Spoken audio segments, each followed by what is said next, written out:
بسم اللہ الرحمن الرحیم الحمد للہ وکفى وسلام علی عبادہ الذین اصطفى اما بعد فاعوذ باللہ من الشیطان الرجیم بسم اللہ الرحمن الرحیم رب اشرح لی صدری ویسر لی امری واحلل عقدۃ من لسانی یفقهوا قولی صدق اللہ العلی العظیم۔ محترم حضرات، گزشتہ سورہ بقرہ کی آیت نمبر 6 سے آیت نمبر 10 تک کا ترجمہ اور اس کی مختصر تفسیر آپ حضرات کی خدمت میں پیش کی تھی، جس کی آخر آیت میں بتایا گیا تھا کہ منافقین کے دلوں میں اللہ تبارک و تعالیٰ نے ان کی حرکتوں کی وجہ سے ان کی بیماری کو بڑھا دیا تھا۔ وہ اس لیے کہ اسلام کی ترقی کو دیکھ کر ان کے دل کباب ہو رہے تھے، اور نفاق کا جو عقیدہ ہے وہ کفر سے بدتر ہے۔ اس لیے اس آیت کریمہ میں اللہ تبارک و تعالیٰ نے بتایا تھا کہ ان کے لیے دردناک سزا ہے۔ ان آیتوں میں بھی منافقین کا تذکرہ کیا جا رہا ہے، اور اگلی آیت میں اللہ تبارک و تعالیٰ ارشاد فرماتے ہیں وَإِذَا قِيلَ لَهُمْ لَا تُفْسِدُوا فِي الْأَرْضِ قَالُوا إِنَّمَا نَحْنُ مُصْلِحُونَ أَلَا إِنَّهُمْ هُمُ الْمُفْسِدُونَ وَلَكِنْ لَا يَشْعُرُونَ، جس کا ترجمہ ہے کہ جب ان لوگوں سے کہا جاتا ہے کہ زمین میں فساد مت پھیلاؤ، تو وہ جواب دیتے ہیں ہم اصلاح کرنے والے ہیں۔ سنو، یہی لوگ فساد پھیلانے والے ہیں مگر وہ سمجھتے نہیں۔ ان دو آیتوں میں بتایا جا رہا ہے کہ جو دو طرف آدمی ہوتے ہیں ان کی حرکتوں سے ہمیشہ فساد پھیلتا ہے۔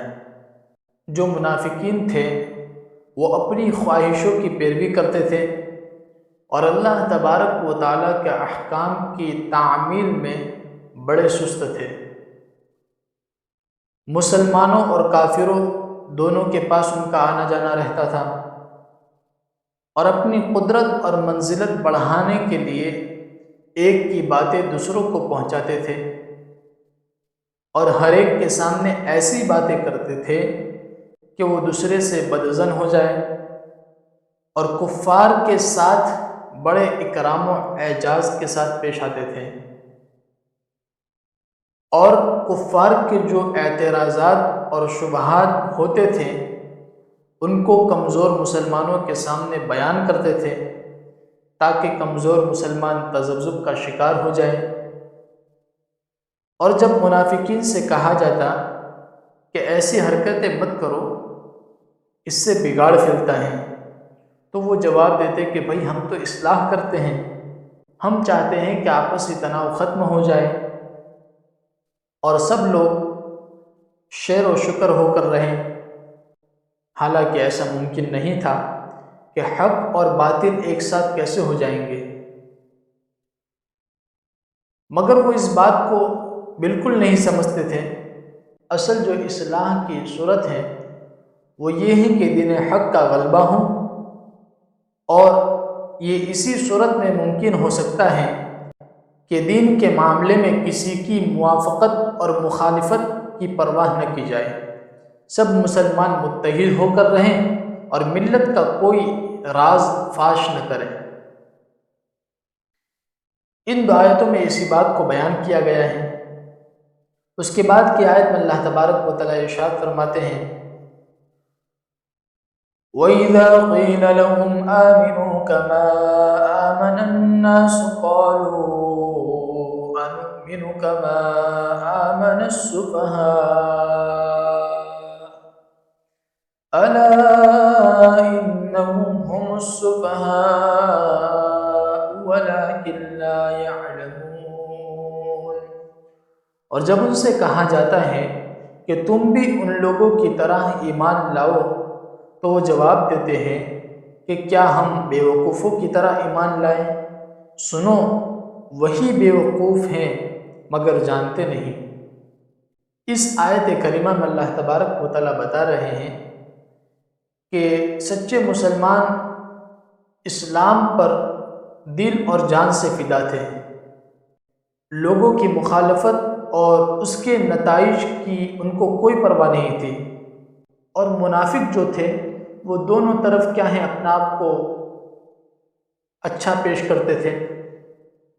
تاکہ دونوں کے نقصان سے بچے۔ پھر جب ان سے کہا جاتا کہ تم خالص مسلمانوں کی طرح ایمان لاؤ،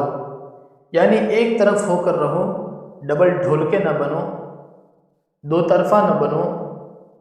ادھر کی بات ادھر، ادھر کی بات ادھر نہ کرو، تو وہ جواب دیتے کہ بھائی یہ لوگ بے وقوف ہیں، انہیں انجام معلوم نہیں ہے کیا ہونے والا ہے، مخالفت کی آندھی بڑی تیز ہے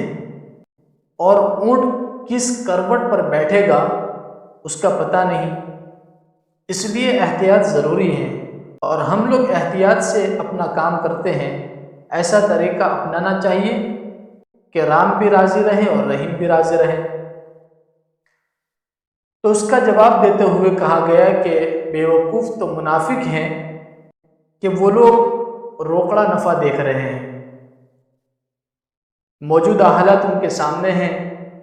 کل کیا ہونے والا ہے اس کی انہیں خبر نہیں۔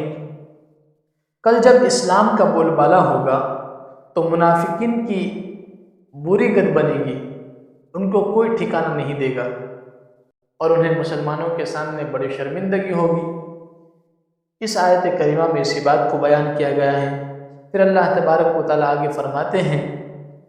وَإِذَا لَقُوا الَّذِينَ آمَنُوا قَالُوا آمَنَّا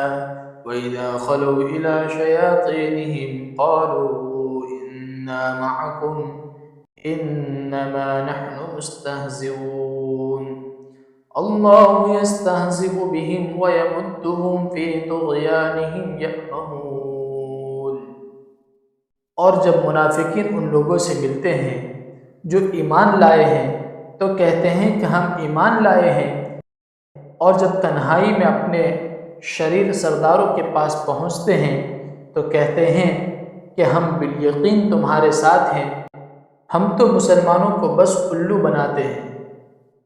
اللہ تبارک و تعالیٰ ان کی ہنسی اڑاتے ہیں اور ان کو ان کی سرکشی میں ڈھیل دیتے جا رہے ہیں، درا حالانکہ وہ تذبذب کا شکار ہیں۔ ان دو آیتوں میں اللہ تبارک و تعالیٰ بتا رہے ہیں کہ منافقین دوگلا پالیسی بنائے ہوئے ہیں، مسلمانوں سے ملتے ہیں تو اسلام کا اظہار کرتے ہیں، اور جب اپنے سرداروں سے ملتے ہیں تو کہتے ہیں کہ بھئی ہم تو تمہارے ساتھ ہیں، اور ہم نے مسلمانوں کے سامنے جو اسلام کا اظہار کیا ہے وہ ہم نے ان کو الو بنایا ہے، تم اس کی پرواہ نہ کرنا۔ تو اللہ تبارک و تعالیٰ ان کی ہنسی اڑاتے ہوئے جواب دیتے ہیں کہ جو ان کی حرکتیں ہیں ان حرکتوں کی انہیں سزا ملے گی، اور ان کی گمراہی کی وجہ سے اللہ تبارک و تعالیٰ منافقین کی رسی ڈھیلی کرتے رہیں گے، جس میں انہیں جس طرح ناچنا ہے ناچتے رہیں، اور جب موت کا وقت آئے گا اور موت انہیں آ دبوچے گی، پھر دیکھنا ان کی کیسی گت بنتی ہے، پھر ان کا کیا حال ہوتا ہے۔ انہی باتوں کو ان آیتوں میں بیان کیا گیا ہے۔ اس کے بعد کی آج کی آخری آیت میں اللہ تبارک و تعالیٰ فرماتے ہیں أولئك الذين اشتروا الضلالة بالهدى فما ربحت تجارتهم وما كانوا مهتدين۔ یہ وہ لوگ ہیں جنہوں نے ہدایت کے بدلے گمراہی خریدی، پھر ان کی تجارت فائدے مند نہیں ہوئی، نہ انہیں ہدایت کا راستہ نصیب ہوا۔ اس آیت میں بتایا جا رہا ہے کہ منافقین جو تھے بظاہر انہوں نے اسلام قبول کیا اور دل سے کافر رہے، پھر وہ کافر ہی رہے، کیونکہ جو اللہ تبارک و تعالیٰ کے وہاں اعتبار ہوتا ہے وہ دل کا ہوتا ہے، زبان کا اعتبار نہیں ہوتا۔ تو یہی بات جو ہے کہ انہوں نے ہدایت کے بدلے گمراہی خریدی اور انہوں نے یہ بڑے گھاٹے کا سودا کیا ہے۔ ان کو تو نہ خدا ہی ملا نہ نبی صلی اللہ علیہ وسلم، کہا گیا خسر الدنیا والآخرہ ذالک هو الخسران المبین، کہ دنیا میں بھی وہ کہیں خسارے میں رہے اور آخرت میں بھی خسارے میں رہیں گے۔ سچے دل سے مسلمان ہوتے تو دنیا اور آخرت کی بھلائی پاتے، دنیا اور آخرت میں چمکتے، جیسا کہ صحابہ چمکے۔ اور صحابہ کو کیا ہے کہ اللہ تبارک و تعالیٰ کی جانب سے ایک پروانہ ملا، اور انہیں کہا گیا رضی اللہ عنہم ورضوا عنہ۔ تو اگر یہ لوگ بھی ایمان لاتے تو انہیں بھی اللہ تبارک و تعالیٰ کی جانب سے پروانہ ملتا، مگر انہوں نے اس بات کو پسند نہیں کیا اور انہوں نے دنیا اور آخرت کی ذلت کو پسند کیا، تو اللہ تبارک و تعالیٰ نے بھی انہیں دنیا اور آخرت میں ذلیل کیا۔ آج 6 آیتوں کا ترجمہ اور اس کی تفسیر کی گئی۔ اللہ تبارک و تعالیٰ اسے سمجھنے کی توفیق عطا فرمائے، اور جو اپنا وقت نکال کر ان باتوں کو سنتے ہیں، اللہ تبارک و تعالیٰ انہیں دنیا اور آخرت کے تمام بھلائیوں سے نوازیں، اور جو بیمار ہے اللہ تبارک و تعالیٰ انہیں شفاء کاملہ عطا فرمائے، اور جو مظلوم ہے اللہ تبارک و تعالیٰ انہیں ظلم سے نجات دلائے، اور جو لوگ پریشان حال ہیں اللہ تبارک و تعالیٰ ان کی پریشانیوں کو دور فرمائے۔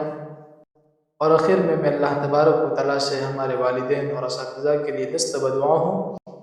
کہ اللہ تبارک و تعالیٰ ہمارے والدین اور اساتذہ کی عمروں میں، ان کی صحت و قوت میں، ان کی عافیت میں، ان کی نیکیوں میں، ان کے کارہائے خیر میں، ان کی علمی دینی ملی خدمات میں خوب برکت عطا فرمائے، اور ان کے سائے کو ہم پر عافیت کے ساتھ قائم و دائم فرما کر ان کی قدردانی کی ہمیں توفیق عطا فرمائے۔ آمین یا رب العالمین۔ وآخر دعوانا ان الحمد للہ رب العالمین۔